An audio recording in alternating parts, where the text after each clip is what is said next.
my dorm room, but my dorm, I had a suite at a 6-person suite. So we had this like living room area.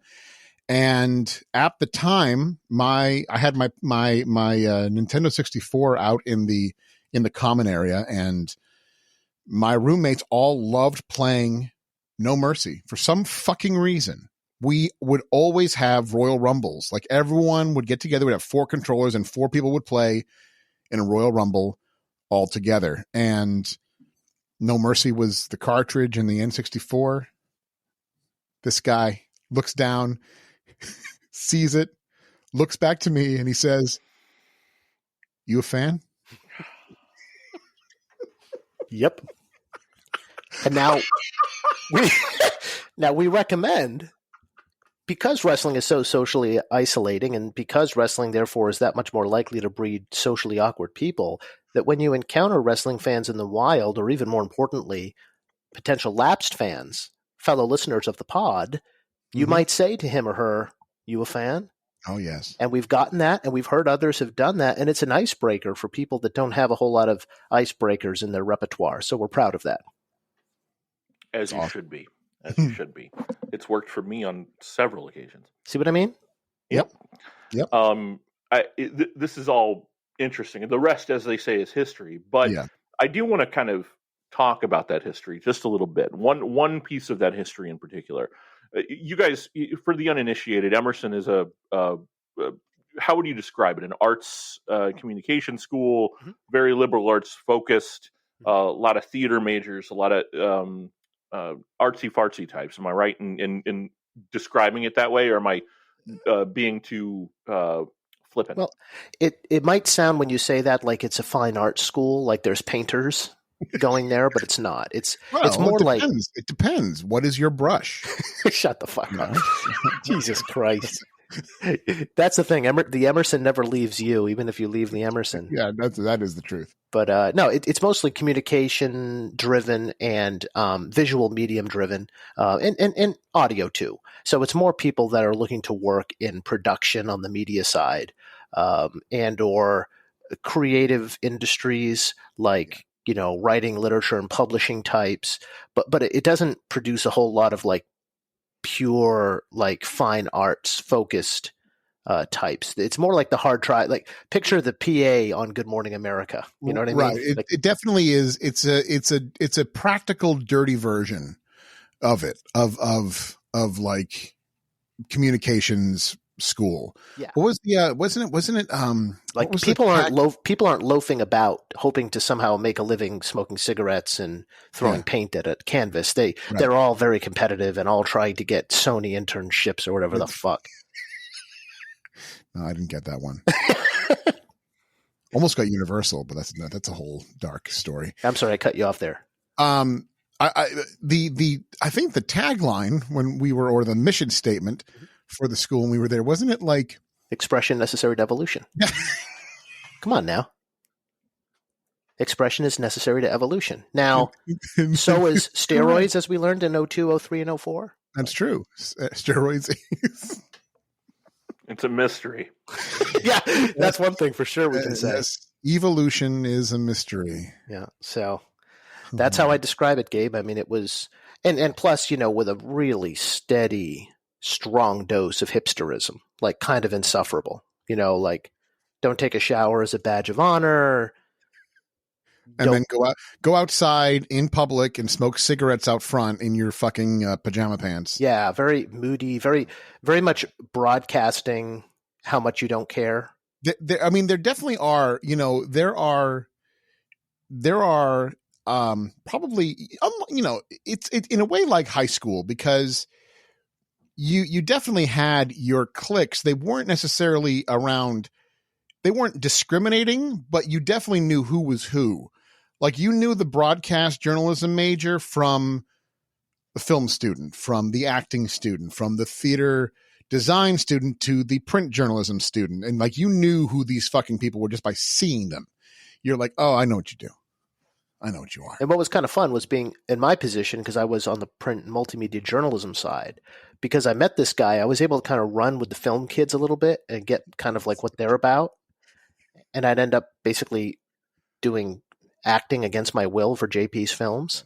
And it was kind of fascinating to see like how something that's kind of rooted in empiricism and just like reportage and like fact gathering, how that bled into a creative endeavor like film, and how they both kind of spoke to each other and needed each other. Like you need factual basis for good film, and you need good cinema for interesting reading. You know, it's like, I don't know how many people were able to straddle that line, but because I met JP, I was able to see what the film side of the house was like. Whereas I think a lot of my journalism colleagues stayed much more in kind of a narrow geek out over CNN kind of corridor.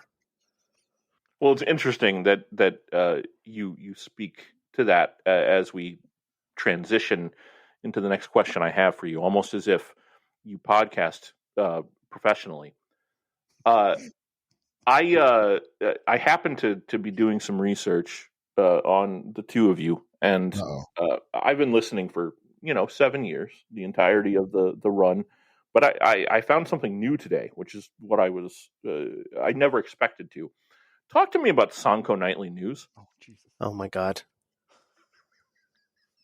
I forgot those are still on YouTube. Do you want me to start, or do you want to go? Go ahead. Okay. Well, Sancho is an abbreviation of Emerson College. You take out the Emer and you take out the ledge, and you've got Sancho. And Sancho is where you go. It's the places and faces you know. And we created this. Okay, this is a perfect example of what I was just saying about bleeding over the film. Yes. Yep.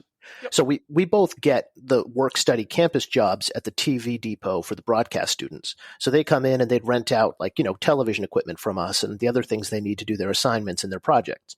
And so we basically were responsible on certain shifts to run the computer, check equipment in and out, to make sure the studio was in working order when they had to do something in studio, and that kind of thing. Now, we weren't technicians by any stretch. There were in-house full-time technicians who worked for the college that were sort of our supervisors, but we did kind of menial tasks. Sort of. Keyword there is sort of. Sort of. In and around that thing. Like we weren't the people who literally had keys hanging from our belt loops. But and so one of the exercises that you could do as a broadcast student was you could kind of get your reps in hosting, kind of like a morning news style anchor show with a desk, and you would read campus news. And it was kind of an exercise, and it would broadcast to the closed circuit campus television stations. So everyone on campus would get it as one of their channels on their television service. And so, most kids played it straight. They were trying to practice their broadcasting chops, and they were trying to, read copy the way a broadcaster would. They were trying to sometimes just being stupid and just kind of like not realizing how long 15 minutes actually is. Yeah, right. Because some of them would do chatty kind of talk show. Some people they wouldn't just try to do straight newscasts. That's true. They would try to do, conversational style shows, almost like a daytime talk show. In some instances, I saw some instances of that. But what we did was we took it over and we rebranded the whole thing. Yes, we called it the Sancho Nightly News. And we created this whole world in which we're news anchors who are being slowly but surely infiltrated by Vince McMahon and Hulk Hogan. Yes, we did. Right. And did you watch both seasons? I watched about 6 episodes. Oh. Here's where I want to pause and just kind of catch the listenership up. Yes. This is my assumption is this is 2002, 2003. Yes. In the world of professional wrestling, this is what's known as the tail end of what's called the Attitude Era, the beginning of what is largely known as the Ruthless Aggression Era. This means nothing to you if you're not a professional wrestling fan, so I apologize for that, but I want to give a little bit of color here. These are 2 college students who are professional wrestling fans, I assume not quite lapsed at this point, watching the product week in, week out. For those of you who don't have a real reference for what the Attitude Era was, if you remember back in the late 90s and early 2000s, a lot of teenage kids running around pointing at their crotch and saying, "Suck it." That is what the Attitude Era was, pretty much every week. And that's a kind of a wholesale description of what it was. But to catch everybody up, that's where we are. The TV was very loud, very brash, very abrasive, a lot of quick cuts. Not that that's changed. But I think cuts are quicker now too. Much that gets you a little bit caught up in terms of what Sancho Nightly News looks like now that Jack and JP have taken over, including just a full-on ripoff of the opening. The opening of every episode. That is exactly professional wrestling. Yes, so number one, up before us, every other version. So they had a version of this nightly news that aired every day, but when we went up there and they said, sure, we'll have you guys. You guys can do this. We had to audition for it. We did have to audition for it. It wasn't just like we could go up there and grab it. We had to go there and read copy in front of the camera and whatnot. And so when we got it, immediately, first things first, we're not doing that. We're not doing the Emerson Nightly News. We're bringing our own intro, our own title, our own this, our own that. Not happening. We had crazy fucking video things that we'd make. We did this. One time we did a 3 to 4 minute Hulk Hogan tribute video, which if you're doing a 15-minute show, that's a third of your time. Called the Nightly News, by the way. Yeah, called the Nightly News, right? You break into a Hulk Hogan tribute package just for ironic purposes. Just because we have a story that we're going to play out in our minds. And, we just did our completely own thing. And we would have these crazy long video inserts that left these people, these kids were trying to learn production on the TV side, how to fucking shoot and produce and direct a TV show. And we're like, no. This is what we want this in here. We're going to say this, and then you play the video. And the video is going to last 10 minutes, and you're just going to have to deal with it and let it happen. Fully produced. And, we did our complete own thing. And just trying to pop the kids behind the camera. You know what I mean? Yeah, try to just making people laugh like on the set because everything else was so kind of dry, And what was funny is there was like one requirement of the Nightly News show. You had to read campus bulletins. Like this club is going to have a meeting at this time. That was kind of like something that was insisted upon for every show, and you built around that.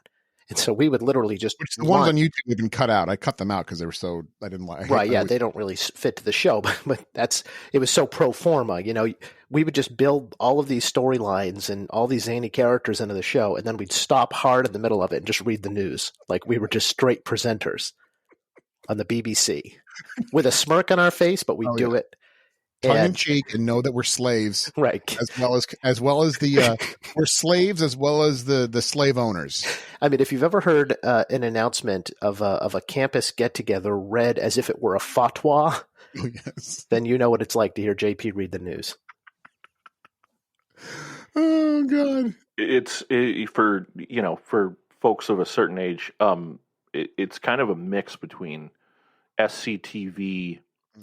And you can't do that on television. Sure, I would definitely. It's how I would describe it, and then throw in a professional wrestling.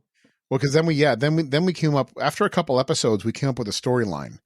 We decided, we're gonna actually have, because if there's one thing that, especially in our college years, Jack and I loved a good invasion. We loved a good invasion, and so we said, what if Hogan and Vince, because we were already doing the voices at that point, what if they invaded the show and took over the show? And so then we created this whole wacky storyline for the first year. I call it the first season of the show, which ended on a fight. We had a backlot brawl. Right. You sure did. So, I was in street clothes and he was in Hogan wear, and then he was in street clothes and I was in Vince wear, and we both get our asses kicked, and we were left for dead at the end of season 1. Cliffhanger on basically what amounts to Good Morning America. Right. So, I mean, and if any of you have not seen this and you listen to the Lapsed Fan regularly, you'll be surprised to know that JP does not play Vince. No.